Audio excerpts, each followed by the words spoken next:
March 31 എന്ന് പറയുന്നത് വളരെ ഇമ്പോർട്ടൻ്റ് ആയിട്ടുള്ളൊരു ഡേറ്റ് ആണ്. ബിക്കോസ് നമ്മുടെ ആധാർ കാർഡും പാൻ കാർഡും തമ്മിൽ ലിങ്ക് ചെയ്യാനുള്ള ലാസ്റ്റ് ഡേറ്റ് ആണ് 2021 മാർച്ച് 31 എന്ന് പറയുന്നത്.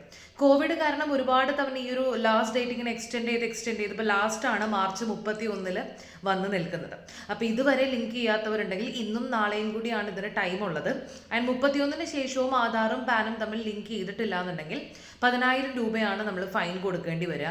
അല്ലെങ്കിൽ നമ്മുടെ ബാങ്ക് അക്കൗണ്ടിൽ നിന്ന് ഈ ഒരു തുക നമുക്ക് നഷ്ടപ്പെടുന്നതായിരിക്കും. സോ അങ്ങനെ ഒരു സാഹചര്യം ഉണ്ടാക്കാതെ എത്രയും പെട്ടെന്ന് ഇത് ലിങ്ക് ചെയ്യുക. അല്ലെങ്കിൽ ഓൾറെഡി ലിങ്ക് ചെയ്തിട്ടുള്ളവരാണെങ്കിൽ ഇത് ലിങ്ക്ഡ് ആയിട്ടുണ്ടോ എന്നൊന്ന് ചെക്ക് ചെയ്യുന്നതും നല്ലതായിരിക്കും.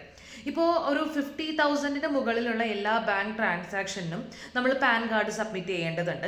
ആൻഡ് അക്കൗണ്ട് എടുക്കുന്ന കാര്യങ്ങൾക്കൊക്കെ ഈ ആധാറും പാനും തമ്മിൽ ലിങ്ക് ചെയ്യേണ്ടത് വളരെയധികം ഇമ്പോർട്ടൻ്റ് ആണ്. അതുപോലെ തന്നെ ഇപ്പോൾ എന്ത് ഗവൺമെൻറ് റിലേറ്റഡ് ആയിട്ടുള്ള എന്ത് സർവീസ് ആണെങ്കിലും നമ്മളോട് ആദ്യം ചോദിക്കുന്ന ഒരു കാര്യം ആധാറും പാനും തമ്മിൽ ലിങ്ക്ഡ് ആണോ എന്നുള്ളതാണ്. അപ്പോൾ അതുകൊണ്ട് തന്നെ വളരെ ഇമ്പോർട്ടൻ്റ് ആണ്.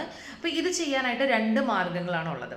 ഒന്നാമത്തെ മാർഗ്ഗം എന്ന് പറയുന്നത് നമ്മുടെ ഇൻകം ടാക്സിൻ്റെ ഈ ഫയലിംഗ് എന്ന് പറയുന്ന ലിങ്കിൽ, ഇൻകം ടാക്സ് ഇന്ത്യ എന്ന് പറയുന്ന വെബ്സൈറ്റിൽ ഈ ഫയലിങ്ങിൽ ആധാർ സർവീസസ് എന്ന് പറയുന്ന ഒരു ലിങ്ക് ഉണ്ട്. ആ ലിങ്കിൽ കയറി കഴിഞ്ഞാൽ നമുക്ക് കൃത്യമായിട്ട് ഇത് തമ്മിൽ ലിങ്ക് ചെയ്യാനായിട്ട് പറ്റുന്നതാണ്. ആദ്യം നമ്മുടെ ആധാർ നമ്പർ അടിച്ചു കൊടുക്കുക, പിന്നെ നമ്മുടെ പാൻ നമ്പർ അടിച്ചു കൊടുക്കുക, പിന്നീട് അവിടെ ഒരു ക്യാപ്ച കൊണ്ട് നമ്മൾ ടൈപ്പ് ചെയ്ത് കഴിഞ്ഞാൽ അത് ലിങ്ക് ചെയ്യാനായിട്ട് പറ്റുന്നതാണ്. ഇതിൻ്റെ സ്റ്റാറ്റസ് ചെക്ക് ചെയ്യാനും ഈ ഒരു വെബ്സൈറ്റിൽ തന്നെ, ഇൻകം ടാക്സ് ഇന്ത്യ ഈ ഫയലിംഗ് എന്ന് പറയുന്ന വെബ്സൈറ്റിൽ തന്നെ അതിനുള്ള പ്രൊവിഷൻസ് എല്ലാം ഉണ്ട്. ഇനി രണ്ടാമത്തെ മാർഗം എന്ന് പറയുന്നത് SMS വഴി നമുക്കിത് ലിങ്ക് ചെയ്യാവുന്നതാണ്.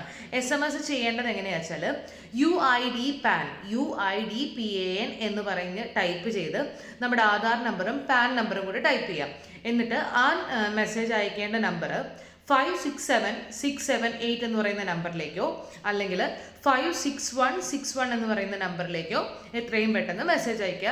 അപ്പോൾ ഇത് തമ്മിൽ ലിങ്ക് ആവുന്നതായിരിക്കും. ആൻഡ് ഇത് ലിങ്ക് ആയിട്ടുണ്ടോ എന്ന് ചെക്ക് ചെയ്യാനായിട്ട് ഇൻകം ടാക്സ് ഇന്ത്യ ഈ ഫയലിംഗ് എന്ന് പറയുന്ന വെബ്സൈറ്റിൽ കയറി കഴിഞ്ഞാൽ നമുക്കത് ചെയ്യാൻ പറ്റും. പിന്നെ അങ്ങോട്ടുള്ള കാലം എന്ന് പറയുന്നത് ആധാറും പാനും തമ്മിൽ ലിങ്ക് ചെയ്യേണ്ടത് വളരെയധികം ഇമ്പോർട്ടൻ്റ് ആയിട്ടുള്ളൊരു സമയമാണ്. സോ ഒട്ടും സമയം കളയേണ്ട, ഇപ്പോൾ തന്നെ ഒന്നുകിൽ മെസ്സേജ് അയക്കുക അല്ലെങ്കിൽ ആ വെബ്സൈറ്റിൽ കയറിയിട്ട് നിങ്ങളുടെ ആധാറും പാനും തമ്മിൽ ലിങ്ക് ചെയ്യുക. ലാസ്റ്റ് ഡേറ്റ് നാളെയാണ്, മാർച്ച് 31.